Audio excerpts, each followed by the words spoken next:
Ce que j'ai trouvé d'intéressant dans le projet de l'Odyssée Cartier, c'était que ça traduisait une volonté réelle de la marque, pour moi, de proposer un grand spectacle.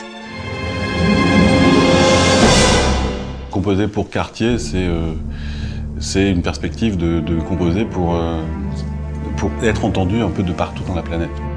Comme il est toujours nécessaire de se faire peur un peu au début, s'il y en avait besoin, ça m'a fait peur. C'est partie des marques qui ont une véritable histoire. C'est également une marque de créateurs, de gens qui font les choses, qui les font bien. La chose dans laquelle je ne voulais pas aller, c'était d'avoir, sous prétexte qu'on avait du monde, quelque chose de trop pompeux, de trop évident au niveau du symphonisme. Je voulais qu'il y ait une grande sensualité dans la musique, à cause de l'animal, à cause de la façon qu'elle a de se déplacer. C'était une évidence qu'il fallait tourner avec une vraie panthère, du début à la fin du film. Ça ne nous a pas forcément aidé, ni moi, ni la production, ni personne, mais je pense qu'il y a une bonne part de magie qui provient de cette décision.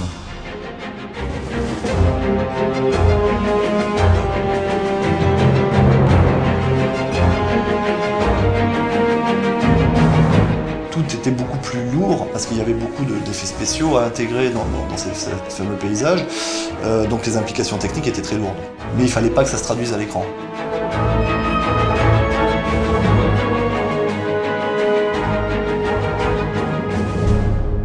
Un des éléments importants, ça a été quand même de préserver certaines parts d'inconnus. Dans la séquence de la neige, les panthères n'avaient jamais vu la neige. Tout le monde était bien incapable à l'avance de savoir comment elles allaient réagir. Je crois qu'à l'arrivée de voir une panthère vraiment courir dans la neige, c'est des images qui n'ont jamais été filmées, ça valait le coup en tout cas de tenter l'aventure.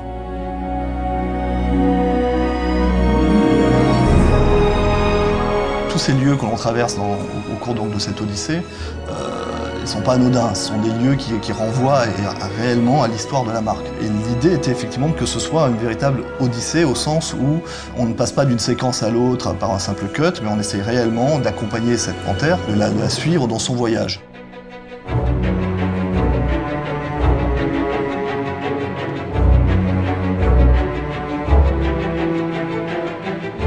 Ça faisait plusieurs fois que j'allais à Abbey Road. C'est un lieu absolument mythique pour n'importe quel musicien du monde.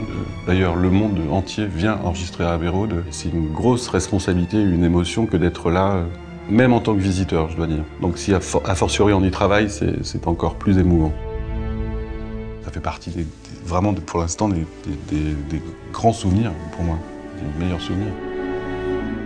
Ça a été une odyssée en termes de fabrication, le fait d'utiliser de vraies panthères, le fait de les amener un peu partout dans le monde, le fait de mélanger toutes ces techniques, parce qu'en fait, le film fait une espèce de patchwork de toutes les technologies qu'on peut utiliser actuellement au cinéma, donc c'est une certaine satisfaction.